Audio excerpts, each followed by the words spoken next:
오늘 저는 진정한 예수님의 사역이란 제목으로 여러분과 함께 은혜를 나누고자 합니다. 사람들은 예수께서 이 세상에 오신 진실한 목적이 어디에 있는 것일까 마음속에 깊이 생각을 해봅니다.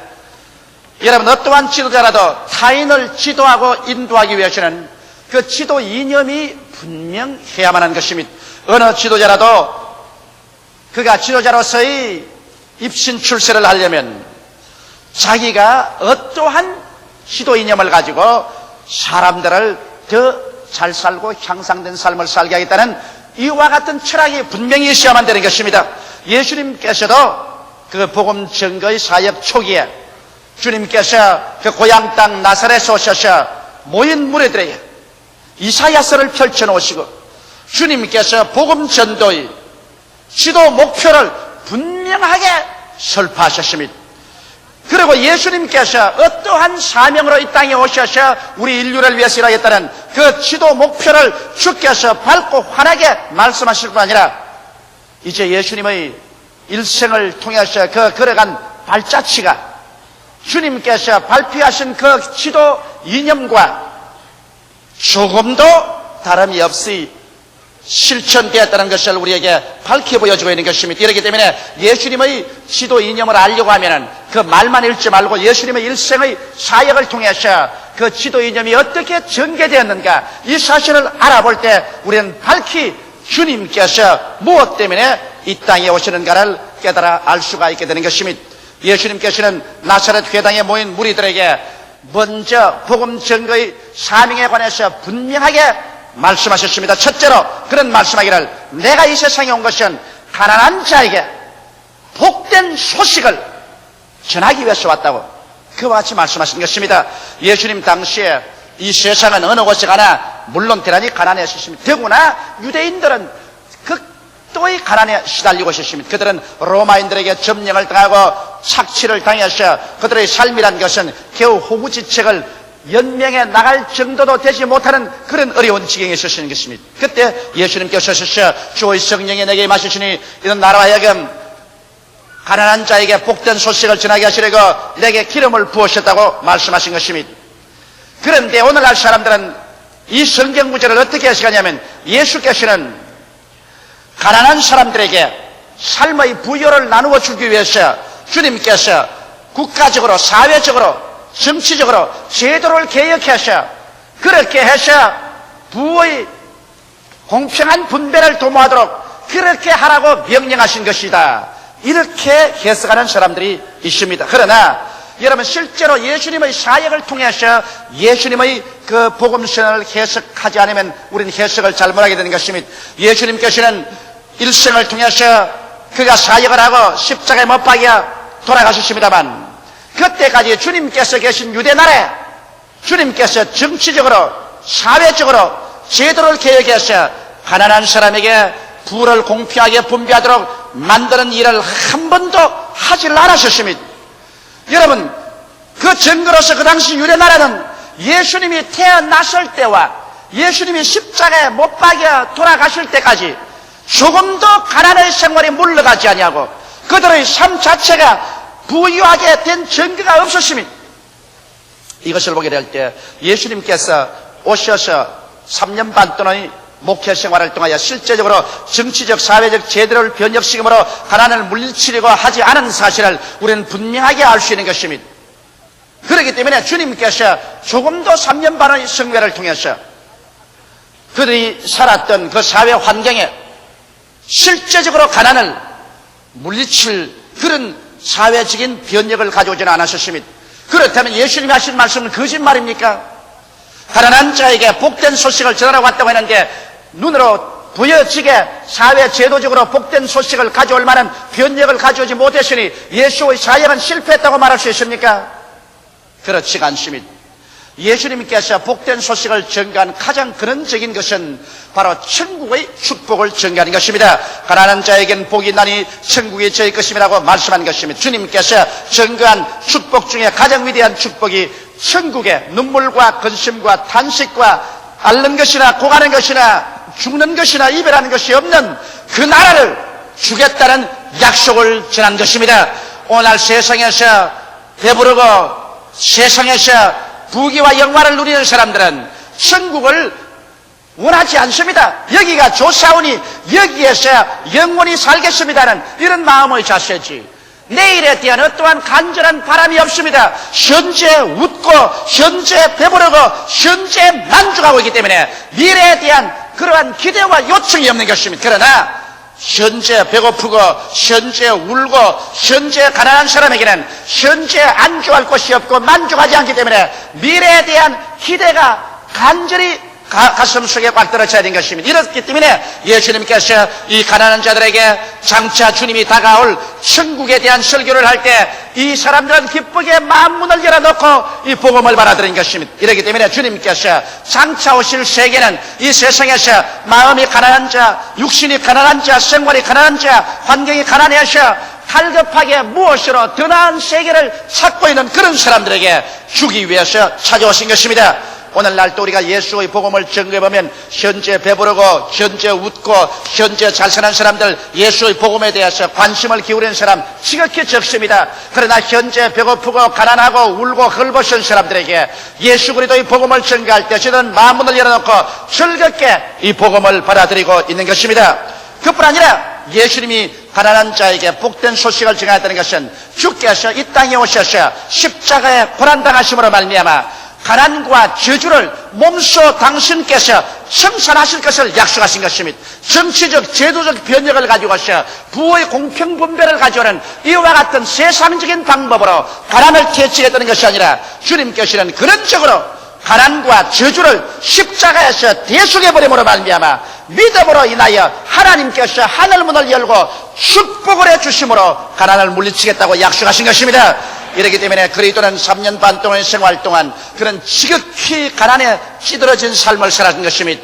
예수 그리스도께서는 친히 말씀하기를 여우도 굴이 있고 산새도 들집이 끝만 인자는 머리 둘 곳이 없다고 말하셨습니다. 그는 문전 글씨가다시피 이 동리에서 저 동리로, 이 도시에서 저 도시로 유랑방랑하면서 살았었습니다. 성경은 분명하게 예수 그리스도의 생애에 대해서 말씀하기를 그리스도께서 우리를 위하여 가난하게 되셔 그의 가난하심으로 인하여 우리로 부유케 하기 위해서 그렇게 했다고 강조하고 있는 것입니다. 이러므로 예수님의 삶의 전체는 바로 가난에 찌들린 삶이었지만은 그 가난에 찌들린 삶을 통하여 우리에게 복된 소식을 전하려고 오신 것입니다. 주님께서 내가 너희 가난의 모든 삶을 대신 길머치고 대속함으로 말미암아 나를 통해서 그 나라와 그 일을 구하는 자에게 이 모든 것을 더하여 주겠다는 은총을 약속하신 것입니다. 그뿐 아니라 여러분이 너무나 잘 아시피 십자가에 못 박여서 우리를 위하여 저주를 받은 바 되사 율법의 저주에서 우리를 속량하심으로 말미암아 예수 안에서 아브라함의 복이 우리에게 임하게 하는 이와 같은 역사를 주님께서 베푸신 것을 우리는 잘 알고 있는 것입니다. 이것이 바로 예수님께서 가난한 자에게 전달하신 복된 소식인 것입니다. 예수님은 이 소식을 우리가 듣고 그리고 마음속에 믿음을 가지고 그래서 절망과 좌절과 저주와 패배의식에서 벗어나셔 주님께서 우리에게 축복을 명하셨고 저주를 해방하였으므로 적극적이고 긍정적이며 창조적이고 더 나은 내일을 가져오는 위대한 믿음을 가지고 살아갈 수 있도록 신념을 넣어주신 것입니다. 이러한 믿음을 가지고 우리가 주님 중심으로 살고 기도할 때 우리의 축복은 하늘문을 여시고 하나님께서 부어주심으로 말미암아 우리의 삶 속에 모든 것이 형통할 수 있도록 만들어주시는 것입니다. 역사를 통해서 보여할 때 그리스도의 복음 증거의 사역이 한 곳마다 가난이 물러가고 생활의 부유가 다가온 것을 알 수 있는 것입니다. 복음이 증거되자 미신과 무지가 물러가고 과학적인 발전이 다가왔었습니다. 하나님의 자녀로서의 평등과 민주를 가져오는 정신적인 위대한 자원이 적어졌었으며 또한 자연과 환경의 주인의식이 주어졌습니다. 미신으로 말미암아 자연 환경에 짓눌려 살지 않고 복음이 증거되자마자 우리는 이 모든 자연의 주인이라는 담대한 의식이 주어졌었으며 과학적인 발명과 발견을 가져오게 되고 인간의 존엄성을 깨달아서 우리 한 사람 한 사람이 하나님의 형상과 모양대로 지음받았기 때문에 천하보다 인간의 생명이 귀한 것을 깨달아지는 사상을 사람들 마음속에 넣어주신 것입니다. 이를 통해서 축복의 영 성령이 역사하심으로 주를 믿는 백성마다 머리가 되고 꼴이 되지 아니하고 위에 있고 아래 내려가지 아니하고 남에게 구워줄지라도 굳지 아니하는 이와 같은 역사적인 증거를 나타내 놓은 것을 우리가 알 수 있는 것입니다. 이 세상에 가장 뚜렷한 증명은 역사적인 증명을 능가할 수 없습니다. 예수 그리스도의 복음이 증거한 그 나라마다 여러분 역사적으로 가난을 물리치지 아니한 나라가 한 나라도 없습니다. 그리스도의 복음을 받아들인 나라치고 역사적으로 가난에 찌들어지고 헐벗고 굶주려서 패배한 나라가 어디 있는지 여러분 역사적으로 한번 찾아보시기 바랍니다. 이러므로 진실로 예수 그리스도의 사역은 그리스도의 십자가의 고난을 통해서 여러분과 내가 태고로부터 짓밟혀온 가난과 저주에서 속량시켜주고 해방시켜주는 위대한 믿음을 우리에게 허락하여 주시는 것입니다. 이것이 바로 그리스도의 사역의 가장 위대한 출발의 메시지인 것입니다. 둘째로 예수님께서는 포로된 자에게 자유를 주기 위해서 오셨다고 말씀한 것입니다. 그런데 그 당시에 보면은 로마의 정치적인 포로가 수없이 많았습니다. 유대 나라는 로마의 지배하에 있었기 때문에 로마에서 해방과 자유를 얻기 위해서 폭동을 일으키다가 잡혀서 정치적인 포로로서 고난당하고 있는 사람이 수없이 많았습니다. 그런데도 불구하고 예수님께서 포로된 자에게 자유를 주게 하겠다고 하셨지만 어떠한 주님께서 기적을 통하여 혹은 정치적인 운동을 통하여 결산을 통해서 주님께서 정치적 포로나 노예 해방을 실제로 한 사람도 시켜준 역사적인 기록이 없습니다. 심지어는 예수를 전가하던 세례 요한까지라도 헤로드에게 잡혀서 감옥에 들어가실 때 예수님은 세례 요한을 해방시켜 주지 않았던 것입니다. 그럼 예수께서 말씀한 포로된 자에게 자유라는 것은 그러면 정치적인 그렇지 않으면 노예 해방도 아닌데 무슨 자유를 말하는 것입니까? 예수께서 말씀한 자유라는 것은 여러분 영적인 정신적인 차원에서의 자유를 주님께서 전파해 주신 것입니다. 예수님께서는 포로된 자에게 자유를 전하였다고 말씀했는데 그리스도의 행적을 통해서 보게 될 때 정치적 포로나 노예 해방은 안시했을지라도 주님은 가는 곳마다 마귀에게 포로된 자를 놓아준 사실을 우리는 알 수 있는 것입니다. 주님은 처처에 마귀에게 포로된 자를 놓아주신 것입니다. 그라사인 지방에서 군대 마귀가 잡혀서 온 처자를 다 버리고 공동묘지에 가서 돌로서 자기 몸을 치고 찢으며 주야로 고함치고 있는 사람, 이 사람을 주님께서는 예수 그리스도께서 친히 오셔서 놓아주셔서 정결한 사람으로 만들어주시고 부모 처자 있는 곳으로 돌아가게 만들어준 것입니다. 오늘날도 주님께서는 포로된 자에게 자유를 주시기 위해서 원수 마귀에게 잡혀서 포로되어 고생하는 사람들을 놓아주시는 역사를 베풀고 계시는 것입니다. 주님은 또한 죄악에서 해방시키는 일을 하셨습니다. 사람들마다 이 세상에서 하나님을 대하여 사회를 대하여 자기 양심에 죄를 짓고 죄악으로 묶여서 고민하는 사람이 얼마나 많습니까? 누가 인간의 이 죄악의 정죄의식에서 놓아줄 수 있겠습니까? 여기에서 노염받지 못하고 고민하고 있는 사람들, 인간의 의로운 행위나 적선으로서 죄에서 놓여날 도리가 없는 것입니다. 여기에 예수님께서 죄 없는 자로서 오셔서 온 인류의 죄를 과거와 현재와 미래의 것을 모두 다 한 몸에 걸머지시고 십자가에 올라가셔서 당신께서 친히 이것을 담당하고 하나님 앞에서 깡그리 청산해버림으로 말미암아 이제 누구든지 죄를 믿으면 남녀, 노유, 빈부, 귀천할 것 없이 죄악에서 해방을 얻을 수가 있다. 이래서 진실로 예수 앞에 나와서 회개하는 자마다 죄에서 해방을 얻는 이와 같은 해방을 허락해 주신 것입니다.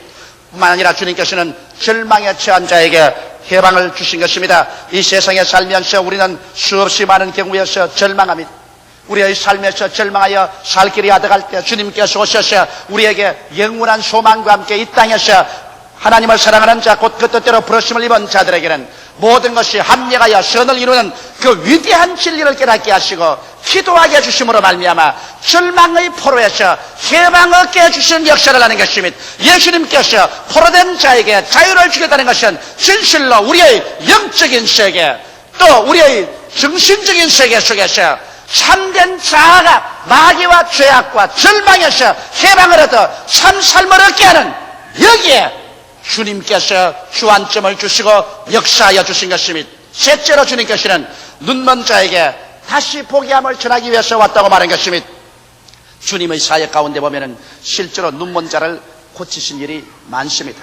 제가 오랄 로버트 목사님 그 대학에 가서 오랄 로버트 목사님과 같이 앉아서 오랜 시간 같이 이야기를 했었습니다.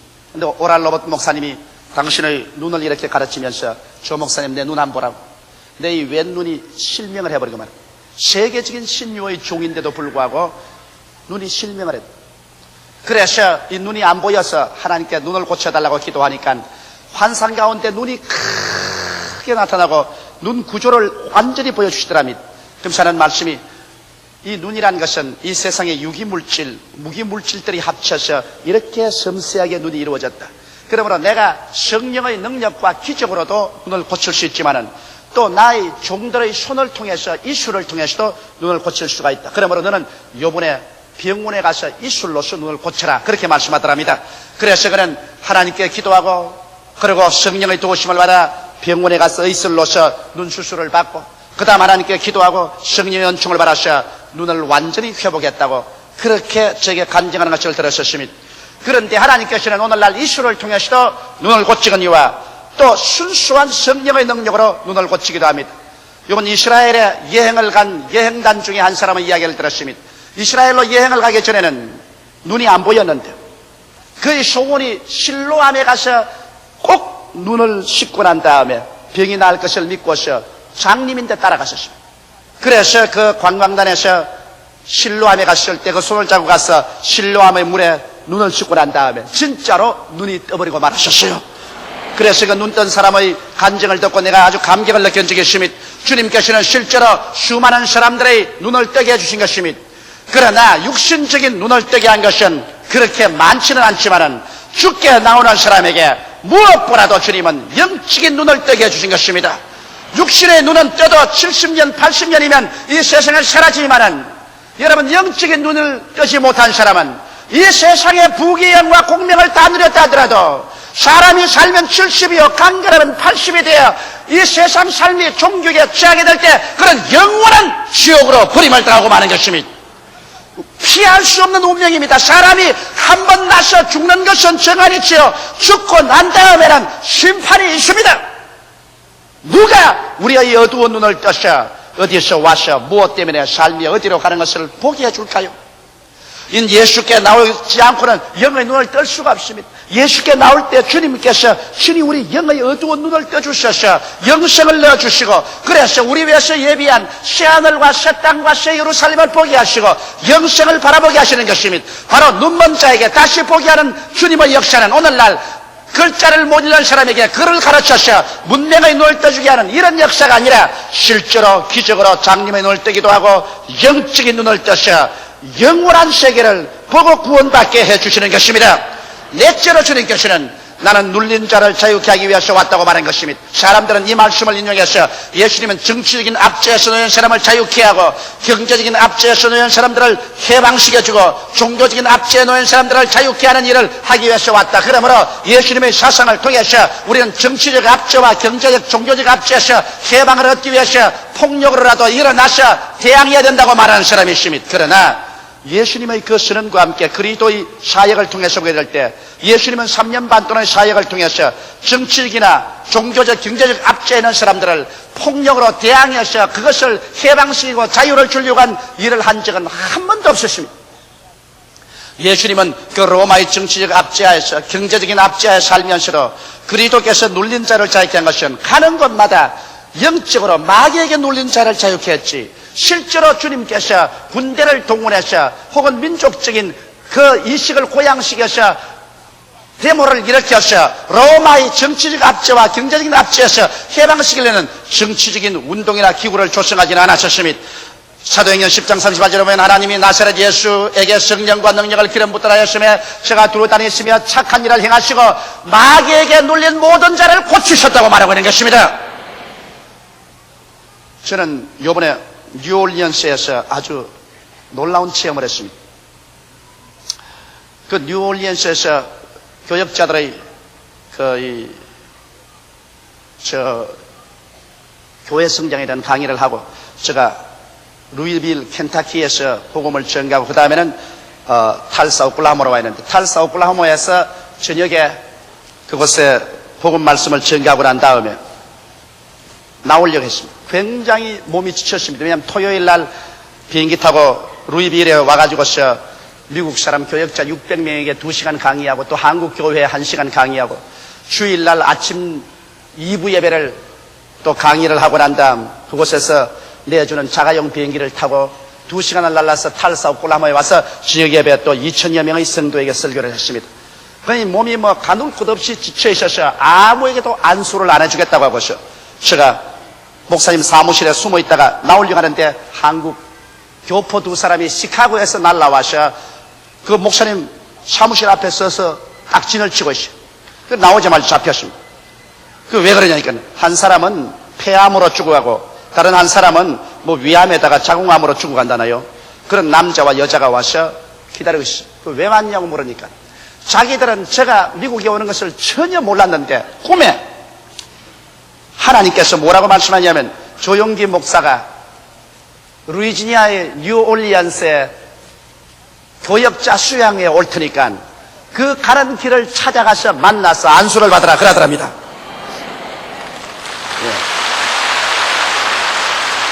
그래서 이분이 전화를 걸어서 온 전체 수소문을 해서 나의 발걸음을 추적해 와서 그래서 나중에는 탈사 오클라호마에까지 추적이 되어서 거리로 비행기를 타고 왔을 것입니다. 그래서 살려달라고 사정을 하면 할 수 없이 지치지만은 그분을 데리고 간절히 기도를 해 주었습니다. 그리고 돌아왔는데 그 다음 그분이 그 이튿날 비행장에서 전화를 걸어왔습니다. 그 비행장의 전화가 뭐냐면 폐암으로 말미암아 숨이 답답하고 괴로워 큰 고통을 당했는데 안수를 받고 하루 저녁 지난 동안에 기침을 하면서 이 폐암 덩어리가 목으로 떨어져 나왔었어요. 그리고 그 고통이 사라지고 아예 상쾌하게 되었다고 너무 감사하다고 정말 하나님께 감사하다고 그렇게 전화를 하고 떠나갔었습니다. 하나님께서는 옛날이나 오늘이나 마귀에게 눌린 모든 자를 주님께서 고쳐주시고 있는 것입니다. 이렇기 때문에 우리는 주님께 나올 때 마귀에게 눌린 모든 질병에서 놓여날 것을 기대하고 주께 간구하는 일을 해야 될 것입니다. 다섯째로 주님께서 말씀한 것은 하나님의 은혜의 해를 전파하러 왔다고 말한 것입니다. 여러분, 하나님의 은혜의 해라는 것은 구약의 희년을 말하는 것입니다. 희년이라는 것은 이스라엘 나라에서 땅을 팔아먹든지 집을 팔아먹든지 종으로 팔리든지 했으면 50년 만에 그것을 전부 다 주인에게 돌려주는 것입니다. 49년 만에 큰 속죄의 제사를 드리고 난 다음에 50년 희년의 큰 나팔을 불면은 모든 종을 뗐던 사람 다 돌아가고 집이나 땅을 샀던 사람은 주인에게 돌려주는 그와 같은 원상 회복의 해를 희년이라고 말한 것입니다. 예수님께서 내가 희년의 해를 전하러 왔다고 했는데 실제로 예수님의 생애를 통해 보게 될 때 희년의 해가 전해졌습니까? 예수님이 실제로 포로를 다 해방시키고 집 산 사람, 땅 산 사람 주인에게로 다 돌려주는 역사를 일으켰나요? 그런 실제적인 일이 일어나지 않았었습니다. 그러면 그리스도께서 하신 말씀이 거짓 말인가요? 그렇지 않습니다. 예수님께서 이미 한 것은 첫 아담에서 우리가 잃어버린 것이 있습니다. 하나님과 교통한 것을 잃어버리고 영생을 잃어버리고 에덴을 예비해 주신 축복을 잃어버리고 치료와 생명을 잃어버렸는데 예수께서 오셔서 이제 첫 아담 속에서 잃어버린 이 모든 것을 마치 이스라엘 백성이 희년의 고향산천으로 잃어버린 전토로 다 회복해서 돌아가는 것처럼 첫 아담에서 잃어버린 하나님과의 교제, 영원한 생명, 축복의 은총, 치료와 건강 이러한 것을 주님께서 회복시켜 줄 것을 약속하신 것입니다. 이러므로 이것은 물질적인 것보다도 영적인 희년을 주님께서 의미한 것입니다. 내가 온 것은 은혜의 해를 전하기 위해서 왔다고 말한 것입니다. 이러므로 오늘날에 와서 이제 예수 믿는 우리는 은혜의 해 속에 서 있는 것입니다. 하나님과 교통을 잃어버리고 마귀에게 묶였던 우리들이 이제는 회개하고 하나님과의 교통으로 들어가서 하나님을 아버지로 모시고 살 수 있는 그러한 곳에 들어왔으며 에덴에서 주님께서 아담과 하와를 위하여 예비해 주었던 그 은총과 축복 그 속에 우리도 들어오게 된 것입니다. 하나님이 자기를 사랑하는 자를 위해서 예비해 놓은 모든 것을 눈으로 보지 못하고 귀로 듣지 못하고 마음으로도 깨닫지 못했던 것 같으니라. 그러나 성령이 모든 것을 우리에게 보이셨다고 말한 것처럼 이제 오늘 신년의 해에는 하나님께서 예수 안에서 우리에게 모든 것을 예비해 주시고 그 예비하는 은총에 들어가는 그러한 시대에 우리가 살고 있는 것이며 신년은 우리가 잃어버린 건강과 영원한 생명을 우리 주 예수 그리스도 안에서 우리가 받아서 누릴 수 있는 축복 속에 들어오게 된 것입니다. 이것이 바로 예수 안에서 하나님의 은혜의 혈을 주님께서 허락해 주신 것입니다. 그러므로 보라, 지금이 은혜 받을 만할 때요, 지금이 구원의 날인 것입니다. 예수님의 복음 선포는 인간적이 아닌 성령의 능력 안에서 이루어지는 것이고, 집단적이고 사회적이며 국가적인 것이 아닌 개인적인 체험 안에서 이루어지는 것입니다. 우리가 집단적이고 사회적이고 국가적인 구원이라는 것은 이 땅에 현재 이루어질 것이 아닙니다. 이는 주께서 호령과 천사장의 고함과 하나님의 나팔로 진야으로 쫓아 강림하실 때, 그때 주 안에서 죽은 자들이 먼저 일어나고 살아남는 우리들도 변화되고 주님께서 천년왕국을 이루셨을 때, 그때 집단적이고 사회적이고 국가적인 구원이 이루어지는 것이요, 세계적인 구원이 이루어지는 것입니다. 그때가 이르기 전까지는 아직 우리가 이 땅에서 행인과 나그네로 살아가는 이상 주님께서 역사하는 구원이란 개인적인 체험 속에서 이루어지는 것입니다. 여러분의 개인이 가난한 자가 축복을 받게 되고, 그리고 포로된 자에서 자유를 얻게 되고, 눈먼 곳에서 다시 보게 되고, 눌린 상황에서 자유를 얻게 되고, 하나님의 은혜를 받는 이 역사가 개인 속에 이루어지는 것입니다.